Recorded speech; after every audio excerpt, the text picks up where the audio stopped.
Hey, shalom la famille. J'espère que tout le monde se porte bien dans la merveilleuse présence de notre Seigneur Jésus-Christ. Ce matin, j'ai à cœur en fait de partager avec vous une vidéo. C'est en fait quelque chose que j'ai à cœur en fait depuis 2 jours. Parce que vraiment, la Bible nous dit que les temps sont mauvais et il faut racheter le temps. Et on se rend compte en fait que nous sommes dans une saison. Ceux qui ont cette capacité vraiment à discerner les choses, à discerner les temps, se rendent compte que nous sommes dans une saison particulière. C'est pas n'importe quelle saison. Nous sommes dans la saison de la grâce même. La grâce, je dis souvent que la grâce ne durera pas toujours. Nous avons la grâce d'être dans la saison de la grâce, mais c'est une grâce qui ne durera pas toujours. Et donc, j'ai à cœur de partager cette petite vidéo pour édifier quelques-uns et pour conforter d'autres dans la position dans laquelle ils sont. Nous allons parler ce matin de plein de choses, notamment discerner le temps et les saisons. Parce que comme j'étais en train de le dire, nous sommes dans une période de la grâce et on se rend compte en fait que Dieu ne fait pas un calendrier en fait qu'il suit. Il ne fait pas ces choses au hasard. Dieu est un planificateur. Il planifie tout, même les périodes, même les saisons. Dieu les a déjà planifiées d'avance. On a eu la dispensation de Noé, on a eu la dispensation de la loi, on a eu d'autres dispensations. L'objectif n'est pas de toutes les citer ce matin. Et là, nous sommes dans la dispensation de la grâce. Comment je le sais, il est écrit, la loi nous a été donnée par Moïse, mais la grâce et la vérité sont venues par Jésus-Christ. Amen. Et donc, ce matin, on va lire quelques versets, notamment 1 Chronique 12, 32, 1 Chronique chapitre 12, verset 32, qui nous dit « Et des fils d'Issachar, qui savaient discerner les temps pour savoir ce que devait faire Israël. » Amen. Donc, les fils d'Issachar étaient les fils de Jacob. De la tribu de Jacob, il avait des fils qui étaient les fils d'Issachar. Et les fils d'Issachar avaient la capacité de pouvoir discerner les temps et les saisons. Et donc, c'est cette même capacité-là qu'il faudrait que vraiment nous demandions à Dieu d'avoir la grâce, d'avoir pour discerner ce que Dieu fait et pour évoluer en fait dans le temps de Dieu, dans le calendrier de Dieu, pour ne pas être un peu comme perdu, pour ne pas être ballotté de gauche à droite sans savoir ce qu'il faut faire et sans savoir quelle est la volonté de Dieu pour cette saison. Parce que connaître la volonté de Dieu en discernant les temps et les saisons nous permet de gagner du temps, nous permet surtout de nous aligner avec le plan de Dieu dans cette génération. Et là, je vais faire un petit clin d'œil au mouvement La Révolution des Amoureux de Dieu du pasteur Samuel Kamwanga, où j'ai pu tirer vraiment cet enseignement. Merci, pasteur Samuel. Et là, maintenant, nous sommes dans une saison qui est la saison du réveil. Nous sommes dans la saison du réveil parce que tout porte à croire, tous les enseignements de nos pères, comment est-ce que on des campagnes d'évangélisation, tout est fait pour que nous comprenions que nous sommes dans la saison du réveil. Parce que comme je le disais tout à l'heure, la grâce ne durera pas toujours. Et le réveil, ce n'est pas pour faire plaisir à quelqu'un. Le réveil, ce n'est pas simplement pour le salut. Le réveil, c'est pour le salut et pour que les fils et les filles qui sont destinés au salut puissent entrer dans le royaume de Dieu et puissent bénéficier de cette grâce, mais également pour ceux qui sont appelés, pour ceux qui ont un rôle à jouer, que Dieu doit se servir comme instrument pour le réveil, puisse également être manifesté. Alors pour le réveil, on va lire notamment le livre de Romains au chapitre 13.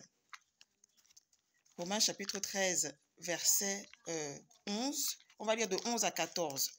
Romains chapitre 13, verset 11 à 14. Cela importe d'autant plus que vous savez en quel temps nous sommes. C'est l'heure de vous réveiller, enfin du sommeil, car maintenant, le salut est plus près de nous que lorsque nous avons cru. La nuit est avancée, le jour approche. Dépouillons-nous donc des œuvres des ténèbres et revêtons les armes de la lumière. Marchons honnêtement comme en plein jour, loin des orgies et de l'ivrognerie, de la luxure et de la débauche, des querelles et des jalousies, mais revêtez-vous du Seigneur Jésus-Christ et n'ayez pas soin de la chair pour en satisfaire les convoitises. Que quelqu'un dise Amen. Donc voilà, c'est clairement annoncé, c'est l'heure de vous réveiller enfin du sommeil. Nous sommes dans la saison du réveil, nous sommes dans la période de la grâce et la période de la grâce entraîne le réveil. Le réveil pour que quiconque puisse bénéficier pendant qu'il est encore temps du salut. Parce que le temps de la grâce n'est pas le dernier temps, n'est pas la dernière saison. Il y a une saison qui arrive où il y aura l'enlèvement de l'Église. Et ce n'est pas tout le monde qui sera enlevé.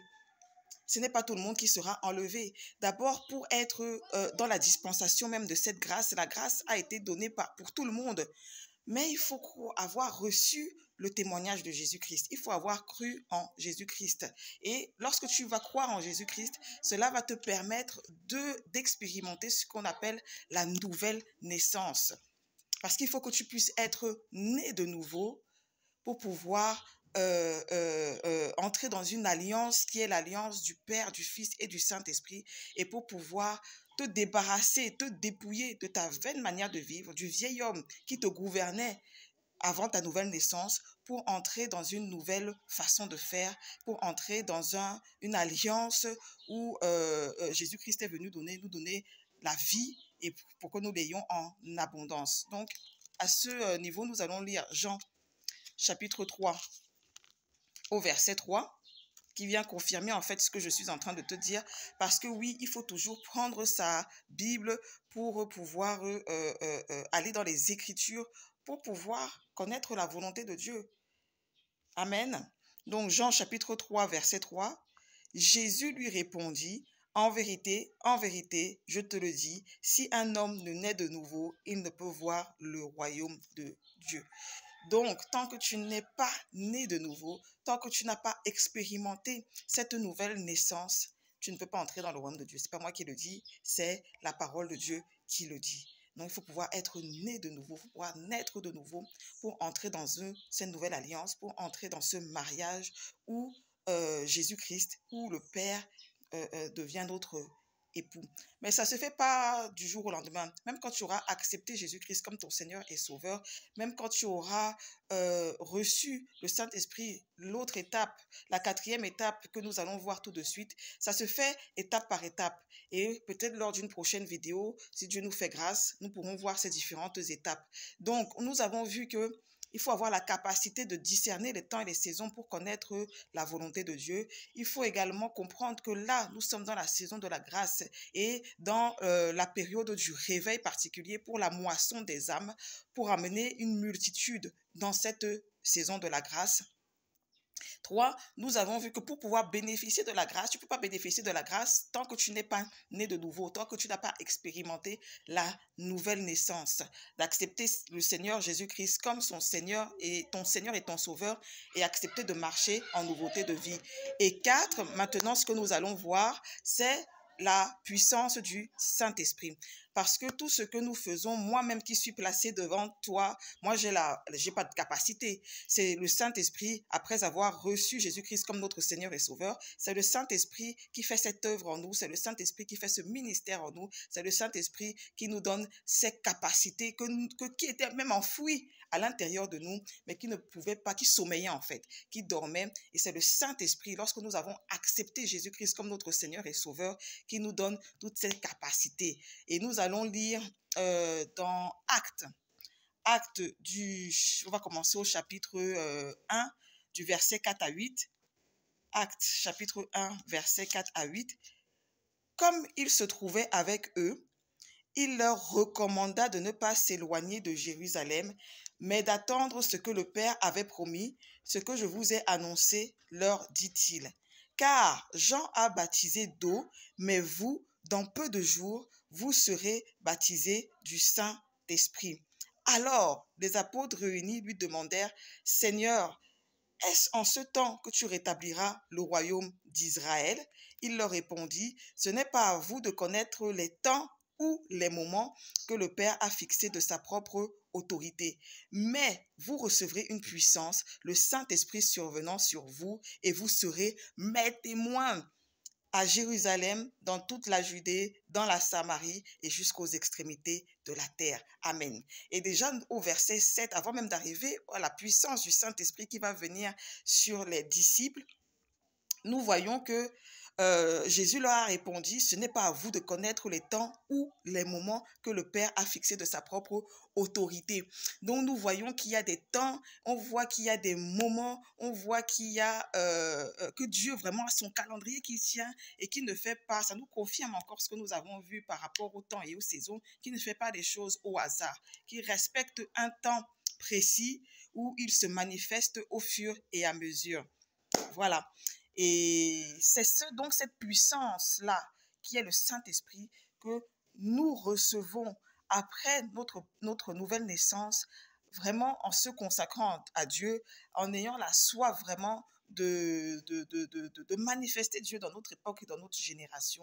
Il nous envoie après d'autres étapes, bien sûr, lorsqu'il nous a dépouillés, lorsqu'il nous a permis en fait de nous débarrasser des choses qui bloquent la communion avec lui, qui bloquent en fait que nous puissions recevoir le Saint-Esprit. Il nous envoie cette puissance, le Saint-Esprit, et qui fait en sorte que quelqu'un qui était faible devienne fort, quelqu'un qui était timide puisse se placer devant une caméra pour parler du royaume de Dieu, puisse aller revêtir les chaussures du zèle, porter les chaussures du zèle pour aller annoncer la bonne nouvelle du royaume dans toutes les nations et jusqu'aux extrémités de la terre. Et enfin, cinquièmement, le Saint-Esprit n'est pas réservé à une catégorie. Le Saint-Esprit, c'est pour quiconque, déjà un qui est né de nouveau et qui veut vraiment que le Dieu l'utilise, qui veut vraiment être un instrument pour le royaume de Dieu sur la terre. Dans Joël 2, 28, il est écrit: voici les miracles qui accompagneront ceux et celles qui auront cru en mon nom. Vos fils et vos filles prophétiseront, vos jeunes gens auront des visions et vos vieillards auront des songes. Ce sont des miracles qui accompagneront quiconque. C'est pour quiconque. Ce n'est pas réservé à une catégorie, ce n'est pas réservé dans le ministère, aux personnes du ministère, ce n'est pas réservé aux pasteurs, ce n'est pas réservé, non. C'est pour quiconque vraiment qui est né de nouveau. Le Saint-Esprit est disponible. Le Saint-Esprit vraiment est là. Le Saint-Esprit veut se répandre sur, il n'y a pas d'âge, sur les fils, sur les jeunes gens et sur les vieillards. Le Saint-Esprit veut se répandre sur toi, mon frère, ma soeur, qui est en train de m'écouter. Vraiment, dispose-toi, ne rate pas cette saison. Vraiment, il y a des choses extraordinaires qui sont en train de se passer. Le réveil est massif. Je ne peux pas me placer devant toi vraiment pour le folklore, pour faire joli, mais c'est vraiment parce qu'il y a une saison là qui touche une multitude. Et cette saison va aussi te toucher. Cette saison ne veut pas te rater. Accepte Jésus-Christ comme ton Seigneur et ton Sauveur personnel. Tu peux simplement faire une petite prière. Seigneur Jésus, viens dans ma vie, entre dans ma vie. Ah, je veux marcher en nouveauté de vie. Les choses anciennes sont passées. Toutes choses deviennent nouvelles. Fais de moi ton enfant, Seigneur, je t'en supplie. Fais de moi ton enfant et que tu puisses m'accompagner tous les jours de ma vie. Au nom de Jésus-Christ, amen. Tu le fais avec le cœur, tu le fais avec la foi, tu le fais vraiment en toute connaissance, en toute obéissance vraiment à la parole. Et puis, Dieu regarde au cœur en fait. Il ne regarde pas ce que les hommes disent, il ne regarde pas ta vie actuelle. Peut-être tu es en train de te dire que là maintenant, je suis rongé par le péché, je suis rongé par toutes ces choses-là et le Seigneur ne peut pas, moi le Seigneur me rejette, mais c'est toi qui te rejettes. Dieu ne t'a jamais rejeté. Au contraire, Dieu utilise les choses viles de ce monde pour confondre les sages. Dieu t'attend, Dieu veut faire quelque chose de spécial avec toi. Il y a une destinée qui t'est réservée. Ne te disqualifie pas toi-même, ne t'auto-disqualifie pas. Le royaume des cieux a besoin de toi. Accepte Jésus-Christ comme ton Seigneur et ton Sauveur personnel et laisse-toi conduire. Lui-même va faire le reste. Lui-même va te guider. Lui-même va te conduire quand le Saint-Esprit sera sur toi. Soupire après le Saint-Esprit. Soupire après la puissance qui va vraiment achever ta transformation. Et je prie vraiment au nom de Jésus-Christ que cette vidéo soit partagée, que on puisse proclamer vraiment, chacun de nous devienne un instrument que le Seigneur va utiliser pour sa gloire. C'est jamais pour la gloire de quelqu'un, c'est jamais pour ses propres intérêts, mais c'est pour la gloire de Dieu. Vraiment que le Seigneur touche une multitude, que tous parviennent au salut et à la connaissance de la vérité, et que tous expérimentent le Saint-Esprit, notre avantage. Vraiment, je vous dis à très bientôt pour de nouvelles paroles inspirées par Dieu. Shalom.